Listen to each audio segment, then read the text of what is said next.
제가 그냥 넘어가려고 했는데 좀 도가 지나쳐서 일단 있는 사실을 밝히고 저의 입장을 좀 말씀드리겠습니다. 지금 논의되고 있는 대장동 개발은 민간 개발 특혜 사업을 막고 무려 5,503억 원을 시민의 이익으로 환수한 모범적인 공익사업입니다.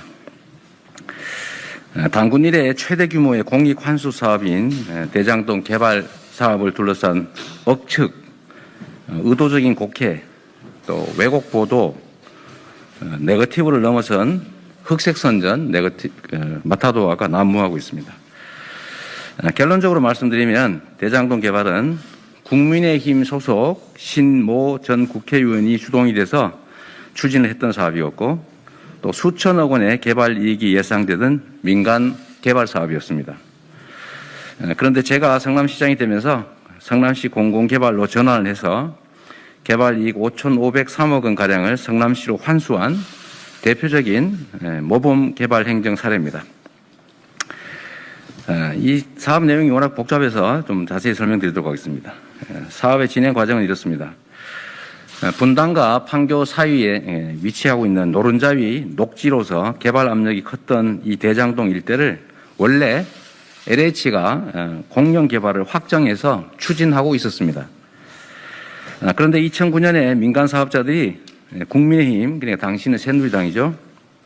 국민의힘 소속 신모, 정확히 얘기하면 신영수 전 국회의원인데요. 신영수 당시 국회의원의 동생, 그 다음에 LH 출신 인사들에게 수억 원씩 뇌물을 주면서 공영 개발을 포기시키는 로비를 했습니다. 그리고 신모 국회의원은 그해 2009년 말에 국감에서 LH 사장에게 공영 개발 포기를 압박했습니다. 결국 2010년 6월에 LH는 공영 개발을 포기했습니다. 이에 따라서 민간 개발업자들이 민영 개발을 통해서 땅 짓고 헤엄치기 시기로 엄청난 수천억 원대 이권을 차지할 수 있는 길이 열렸습니다. 그런데 2010년 6월에 지방선거에서 제가 예상을 뒤집고 시장으로 당선이 되면서 이 대장동 개발 사업을 온갖 로비와 압력에 굴하지 않고 성남시 공영 개발로 제가 바꿨습니다. 공영 개발 포기 로비를 하던 민간 사업자들은 이제 민간 개발로 이제 사업을 하기로 하고 땅도 10%씩 계약금 주고 거의 다 매입했는데 제가 공영 개발을 하면서 이분들은 이제 소위 닭 쫓던 개가 됐죠. 성남 시민들은 수천억대 이익을 이제 확보할 기회가 생긴 겁니다. 개발업자들의 한탕주의 노림수는 결국 무산됐고 또 뇌물을 준 사업자와 뇌물을 받은 신모 의원의 동생, 그 외에 LH 관련자 등등 여러 명이 구속됐습니다. 이 신모 의원 동생은 로비 성공했다고 또 수천만 원 돈을 또 받았습니다. 기소된 내용이죠. 저는 정당한 개발 업무의 대가가 아니고 국민이 위임한 인허가권 행사로 그냥 생기는 불로소득 개발 이익은 원칙적으로 공공, 즉 시민이 취득해야 된다라고 믿는 사람입니다. 단순한 인허가에 따른 개발 이익을 민간 사업자가 다 독식하고 또 국민 세금으로 그에 필요한 기반시설 비용을 부담하는 것은 당연히 공정하지 않습니다. 불로소득 개발 이익 공공환수 신념에 따라서 저는 대장동 개발 이익 중에서 5,503억 원 상당, 평가액은 나중에 좀 변동이 있었습니다. 환수했습니다. 구체적 내역을 보면 사업자가 2,761억 원을 들여서 성남시 1공단 공원 조성 사업을 책임지고 하기로 했고 920억 원으로 추산되는 사업지 인근의 터널 공사 등을 책임지기로 했습니다. 또 당시 1,822억 원으로 추산된, 현재는 훨씬 2천 몇백억씩 됩니다. 추산된 대장동 A 11블럭 임대 부지를 무상으로 제공하는 그런 조건이었습니다.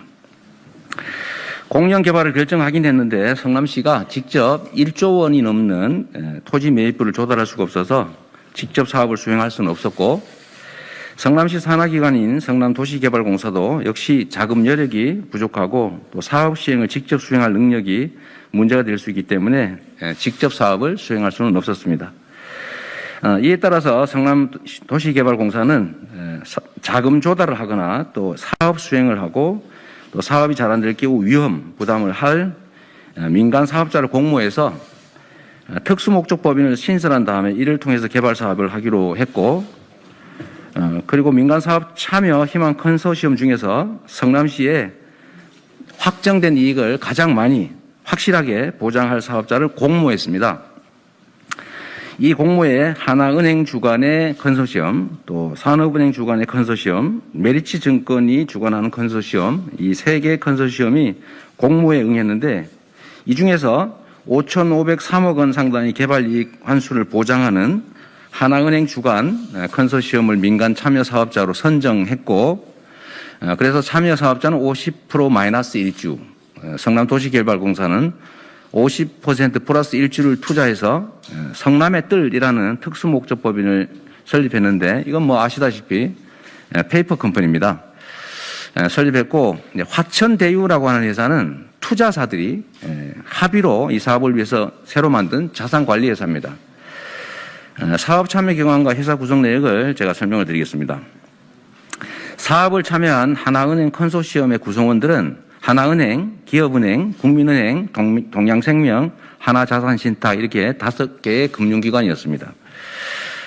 신설한 특수목적법인 SPC의 그 성남의 뜰이라는 이름인데요. 여기 주주들은 당연히 50% 플러스 1주를 가지고 있는 의사결정권을 가지고 있는 성남도시공사, 그리고 50% 마이너스 1주를 가지고 있는 5개 투자사, 그리고 투자사들이 합의해서 만든 자산관리회사인 화천대유, 이렇게 주주가 구성되어 있습니다. 화천대유라고 하는 회사는 그 세법상 PFV, 즉 프로젝트 금융투자회사이기 때문에 비용 지출이 불가능하다고 하고, 그래서 이 투자 5개 회사가 이 사업 시행을 위해서 합의해서 새로 만든 자산관리회사입니다. 그리고 당연히 합의에 따라서 이 자산관리회사도 SPC의 주주가 됐습니다. 이 화천대유의 주주와 그 자회사의 내역은 투자금융기관들이 합의해서 만든 것이고, 구체적인 내용을 발표하고 있지 않기 때문에 그들만 알 수 있는 내용이고 아무도 내용을 모릅니다. 이 사업의 투자 사업비는 대개 약 1조 5천억 원 정도가 들었습니다. 그 성남시와 민간 투자자들의 약정 내용은 이렇습니다. 민간 투자사가 모든 사업 비용을 부담하고 모든 개발 사업을 전담하고 모든 위험 부담을 한다. 그리고 성남시 이익 5,503억 원을 확정해서 보장을 하고 남는 거는 본인들이 취득한다. 뭐 손해보면 당연히 본인들이 손해를 감수하는 겁니다. 그리고 잔여 이익이 있을 때 민간 투자기관 간 내부 이익 배분은 당연히 저희로서는 알 수 없습니다. 알 필요도 없습니다. 이익의 일정 비율을 환수 이익으로 정할 경우에, 비율로 정할 경우에는 비용이 많다고 부풀리는 부정이 발생할 수 있고, 또 공직자들에게 로비를 해가지고 그 성남시 몫을 줄이려는 시도가 있을 수 있어서 말썽이 날 가능성이 있기 때문에 성남시의 환수 이익은 사전에 미리 금액과 사업을 확정하고 또 최우선 보장하기로 그렇게 인허가 조건에 명시했습니다. 또 혹시나 인허가를 조건으로 성남시에 과도한 그 이익을 요구했다고 해서 소송을 할 가능성이 있기 때문에 이 가능성을 봉쇄하기 위해서 이익 환수 약정에 대해서는 제소하지 않는다라는 특약을 하고 이제 제소 전 화해를 하기로 했습니다. 이 제가 변호사이기 때문에 나중에 딴소리 할 경우를 대비해서 다 이렇게 만들어 놨던 겁니다. 자, 특수목적법인의 50% 마이너스 1주를 투자한 민간 사업자들이 자금 조달, 개발 업무, 분양 처분 등 모든 책임을 지고 손실 위험도 100% 부담하기 때문에 성남시는 돈 한 푼 투자 안 하고 아무런 위험 부담 없이 인허가권 행사만으로 무려 5,503억 원 가량의 개발 이익을 환수한 겁니다. 성남시의 확정 이익을 확보하기 위한 장치들을 이렇게 만들었습니다. 성남시는 특수목적법인에 참여할 민간 컨소시엄과 계약을 하면서 이익의 안정적 환수를 위해서 여러 가지 안전장치를 만들었습니다. 우선 민간사업자 공모 단계에서 제1공단 공원화 시행, 임대주택 부지 무상 제공을 의무화하는, 최소 이거는 해야 된다라는 공모 기준을 만들었고, 이 조건을 받아들인 민간 컨소시엄 중에서 가장 제시 조건이 좋았던 하나은행 컨소시엄을 사업자로 선정해서 특수목적 법인인 성남의뜰 SPC를 공동으로 설립했습니다.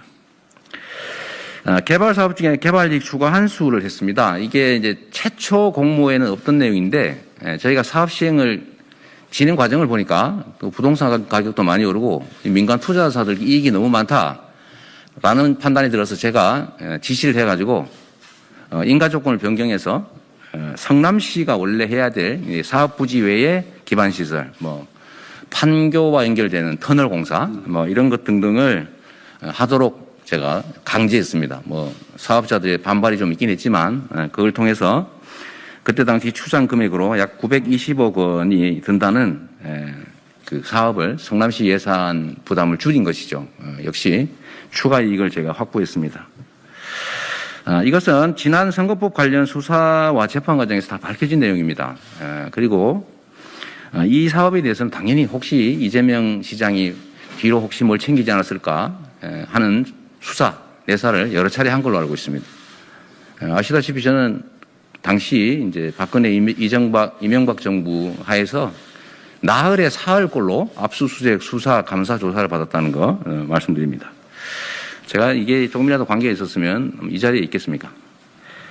이거 수사할 줄 제가 알았습니다. 미리 다 예측했고.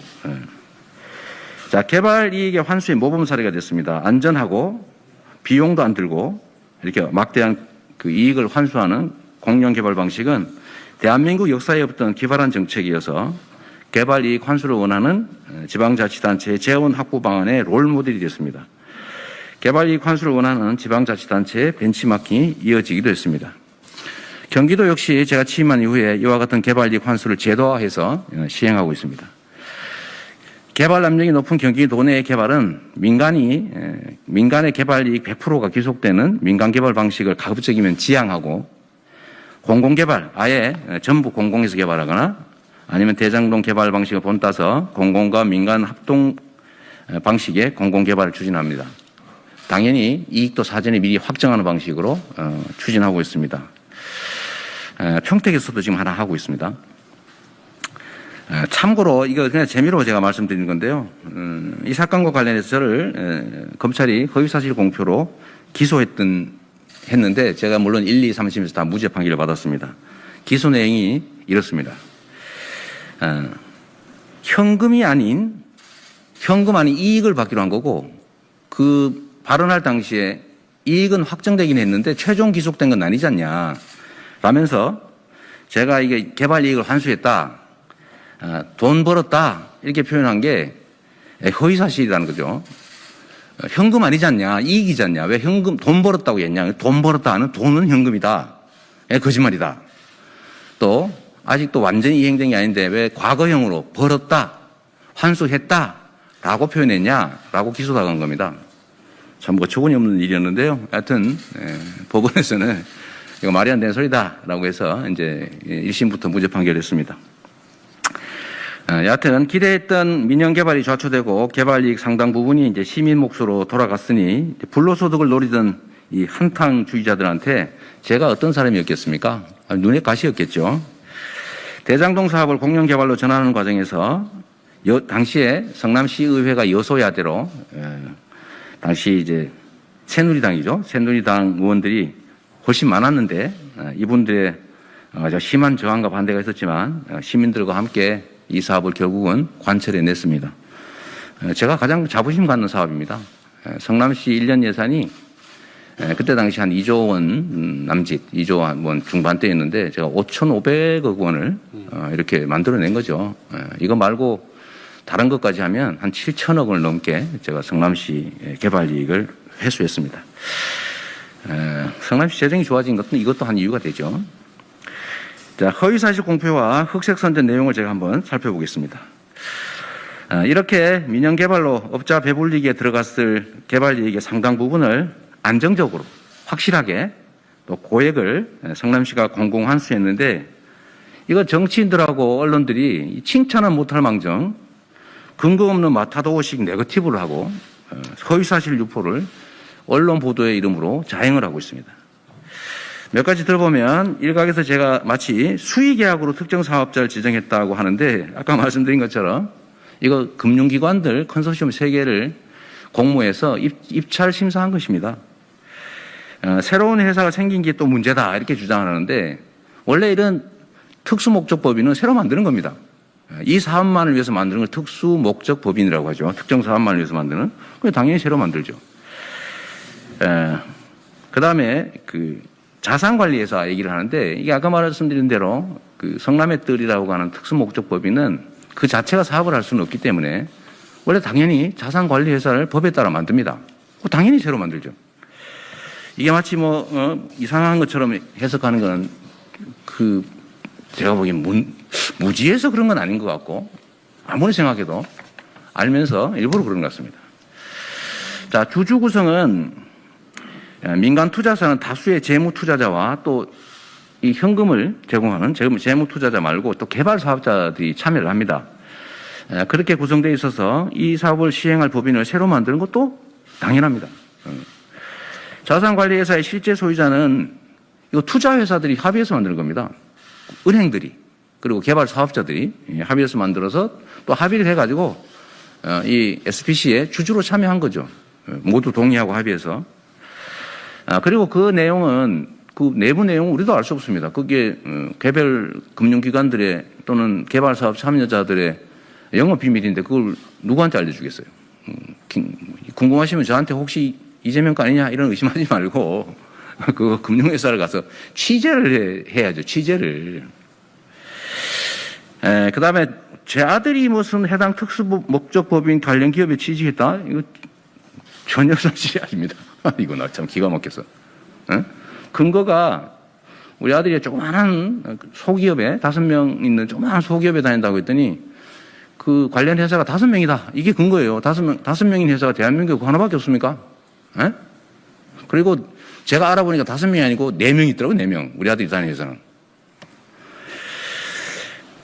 어쨌든 황당무계합니다. 또 경기도시주택도시공사 임원이 개발회사 임원이다. 이것도 전혀 사실이 아닙니다. 아예 이름까지 적시했던데 그 구분이 가만히 있을지 모르겠어요. 또 성남시장으로서 매일 수사, 감사, 조사에 시달리던 제가 이 불법 이익을 취하는 거 꿈도 꿀 수 없습니다. 바보 아닌 다음에야 이거 수사할 거 뻔한데 거기서 제가 이익을 챙기겠습니까? 저 밥도 안 얻어먹습니다. 그리고 하나 이거 정말 중요한 건데 이게 이런 게 증거라는 거죠. 제가 만약에 그 개발 사업에서 남는 금액의 일부를 제가 이해관계를 가지고 있다면 그 개발이 그 사람들이 가지는 거 크게 만들어야 되잖아요. 상식적으로. 제가 이 개발 사업 시작한 후에 이거 투자사들 개발 이익이 너무 많이 계속되는 것 같다. 땅값도 오르고. 그래서 이거 안 된다. 추가 부담 시켜라. 제가 지시를 해가지고 그분들 반발했지만 당신들 꽤 많이 남는 것 같은데 그냥 우리가 인가 조건에 넣겠다. 이렇게 해서 그 당시 920억 원으로 추산되는 성남시가 해야 될 기반시설 확보 사업을 그 회사가 하게 됐어요. 그만큼 개발 이익이 줄어든 거죠. 제가 이해관계가 있으면 그걸 왜 줄이겠습니까? 오히려 늘려줘야지. 이거 다 보도가 나간 거예요. 재판 때도 다 밝혀진 거고. 민간 투자사들은 자기들 예상 이익이 줄어드니까 저의 인가조건 변경 조치에 사실 불만이 매우 많았습니다. 저번에 재판에 이 투자회사 대표가 법정 증언에 나와가지고 정말 저보고 빨갱이 같다, 공산당 같더라 이렇게 얘기했어요. 그 이미 합의된 내용 말고 왜 추가로 부담을 시키느냐? 인하급관 이용해가지고 이런 식으로 부당하게 부담시키면 되겠냐? 그 법정에서 저한테 항의하더라고요. 빨갱이라고. 이런 게 빨갱이식이라고 그러더라고요. 보니까. 자, 이런 걸 좀 상식적으로 판단해 주면 좋겠습니다. 근데 이 조선일보, 이게 조선일보 대한민국 최고 부수를 자랑하는 전통 중앙 일간지 아닙니까? 정론직필을 지향하시겠지요. 그런데 추정이 말해요. 정말 재밌어요. 관련 회사 이름이 천화동인인데 이 동자가 이재명이 말하는 정치 목표 대동세상의 동자하고 같다. 이게 근거예요. 이 연관성이 있다. 두 번째, 이 특수목적법인 관련 회사 대표가 변호사인데 이 사람이 어떤 변호사하고 골프 쳤다. 그런데 그 골프 친 변호사가 제 사법연수원 동기다. 이게 말이 됩니까? 고등교육 받은 사람이 쓴 거 맞아요? 사돈 팔촌식 이렇게 하지 말고 같은 대한민국 국적을 가지고 있더라 이렇게 쓰는 게 훨씬 낫잖아요. 확실하게. 이 언론이 이러시면 곤란하죠. 또 있어요. 우리 언론인들 오늘 취재하신 분들 나중에 저와 뭔 간접적으로 관계된 사업하시면 나중에 이렇게 올라옵니다. 저를 인터뷰했던 기자가 훗날 화천대유 대표가 됐다. 그래서 의심된다. 여러분 오늘 여기 취재하신 기자분들 절대로 앞으로 저와 관계된 사업하시면 안 됩니다. 이게 이렇게 올라오게 됐어요. 조선일보가 또 쓸 겁니다. 몇 월 며칠 날 기자회견하는데 참여했던 기자가 사업에 참여했다. 관리가 있는 것 같다. 재밌지 않습니까? 이게 이 나라 이게 정말 참 말 안 하려고 그랬는데요. 해도 이거 너무하는 거 아닙니까? 이러면 안 되죠. 이게 최근에 여러 얘기가 있는데 민주주의를 지키라고 특별한 보호를 언론에 대해서 해주지 않습니까? 이 특별히 보호되는 이 특권을 이용해가지고 이 가짜뉴스 만들어서 정치적으로 개입하고 특정 후보 불리하게 공격하고 이렇게 해서 민주주의 절차를 훼손하는 거 이거 중범죄 행위입니다. 아니 개인들이 그러는 거 이해하지만 헌법에 의해서 민주주의 지키라고 주어진 특권을 헌법 질서를 파괴하고 이 대의 정치를 훼손하는 데 쓰면 엄정하게 제재해야죠. 이런 게 징벌배상해야 될 사유입니다. 징벌배상. 이러니까 국민들이 징벌배상하라고 하지요. 어쨌든 좀 깊이 생각할 부분이 있는 것 같습니다. 명색이 대한민국 최고 부수를 자랑하는 중앙일간지인데 이 억지도 이런 억지가 없습니다. 선거 때만 되면 온갖 소문이 난무하지만 그럴수록 헌법의 보호를 받는 언론으로서의 책임에 따라서 카더라를 남발하거나 빈약한 근거로 경감부회식의 의혹 확대, 가짜뉴스를 할 게 아니라 정말 정론 직필하십시오. 허위사실 유포는 주권자의 판단을 흐리기 위해서 민주주의를 해칩니다. 민주주의를 지키라고 헌법이 부여한 특권을 이용해서 허위사실을 유포하고 민주주의를 해치는 것은 결코 용인할 수 없는 일입니다. 또 공영 개발에 참여한 민간 투자자 수익이 많다고 비판하시는데 아니 생각해 보십시오. 그럼 당시에 민간 개발하도록 허가했으면 더 5,503억 원도 그 사람들한테 귀속됐을 텐데 그러면 그거 너무 많이 귀속됐다고 비난할 겁니까? 지금 각 중앙정부, 지방정부가 온갖 개발 사업 인허가 해주고 있는데 민간 개발로 거기서 생기는 이익 그러면 다 책임져야 됩니까? 비난받을 일입니까? 그 중에 일부라도 환수한 거를 잘 칭찬해야죠. 그래야 세상이 좀이라도 더 나아지지 않겠습니까? 또 지금도 수없이 이루어지는 개발 인허가로 개발 이익이 발생하는데 전액 환수 안 했다고 인허가 기간 한 번이라도 비난하는 일이 있습니까? 없잖아요. 저만 물고 늘리잖아요. 그것도 절반 넘게 환수한 이 훌륭한 행정을 한 사람을. 아마도 이런 식으로 하면요, 이랬을 겁니다. 부동산 경기가 악화돼가지고 이 개발 사업이 실패해서 성남시에 주로 5,503억 원 주고 나니까 남는 거 없어 손해봤다 이러면 아마도 그 성남시 이익 환수하느라고 횡포 부렸다, 성남시가 갑질했다고 비난했을 거예요. 그러지 않았겠어요? 그거 도대체 어떡하라는 겁니까? 개발 이익 환수하지 말라는 거예요. 환수하라는 겁니까? 네, 언론이 이러면 안 되죠. 잣대가 하나라야지. 네?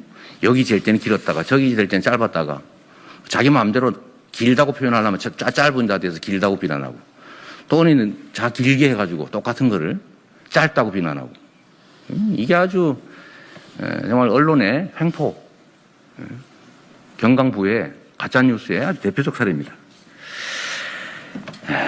대장동 개발은 지금도 제가 자랑하는 성남시장 시절의 최대 치적입니다.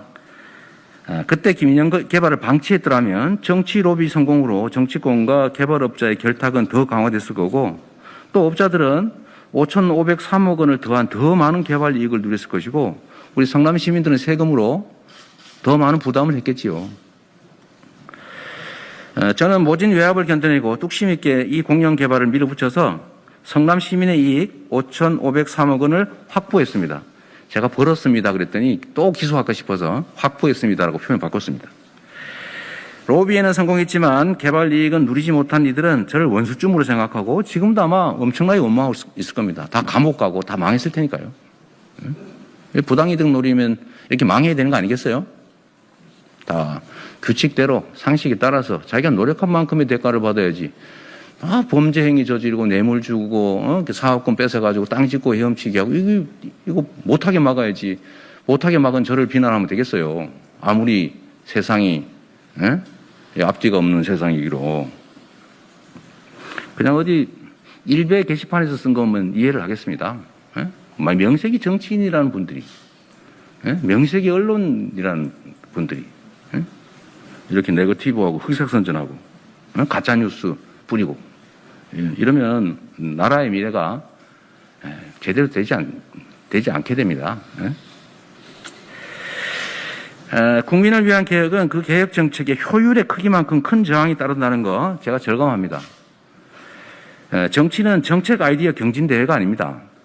무수히 존재하는 정책 중에서 가장 효과적인, 즉 반대로 얘기하면 가장 저항이 큰 개혁 정책을 과감하게 선택하는 용기, 그리고 반발을 무릅쓰고 그 개혁 정책을 실천해서 성과를 내는 강력한 추진력이 정치인의 가장 큰 자산이다 라고 말씀드린 이유입니다. 할 수 있는 일이 많아요. 제가 기업 유치하면은 기업 유치를 하는데 이익을 줘야지 이익도 없이 기업을 납치해 오란 말입니까? 제가 다음에 요 얘기도 한번 따로 드리도록 하겠습니다. 그 용기와 추진력이 저로 하여금 기초단체장, 광역단체장이라는 작은 도구로도 큰 성과를 내게 한 것입니다. 또 그 성과를 인정하는 다수 국민의 평가와 기대가 저를 지금의 이 자리까지 오게 했습니다. 말은 없지만 언제든지 행동하는 1억 개의 눈, 그리고 귀, 5천만 개의 입을 가진 국민의 집단 지성을 믿고 앞으로도 해야 할 일을 저항과 반발, 공격을 무릅쓰고 계속 해 나가도록 하겠습니다. 조선일보에게 공식적으로 요구합니다. 조선일보는 민주당 경선과 대한민국 대통령 선거에서 손을 떼세요. 정치 개입하지 마십시오. 이거 선거에 영향을 주려고 일부러 가짜뉴스 만들어가지고 뿌리는 거 아닙니까? 대선 후보인 저에 대한 경강부회식 마타도와 보도는 공직선거법이 정한 후보자 비방죄에 해당됩니다. 그리고 선거에 심각한 영향을 미치는 행위입니다. 조선일보는 언론의 선거 중립 의무를 상기하고 정론 집필하시고 경선과 대선 개입을 즉각 중단하시기 바랍니다. 네, 질문 응답은 나가서 하도록 하겠습니다. 고맙습니다.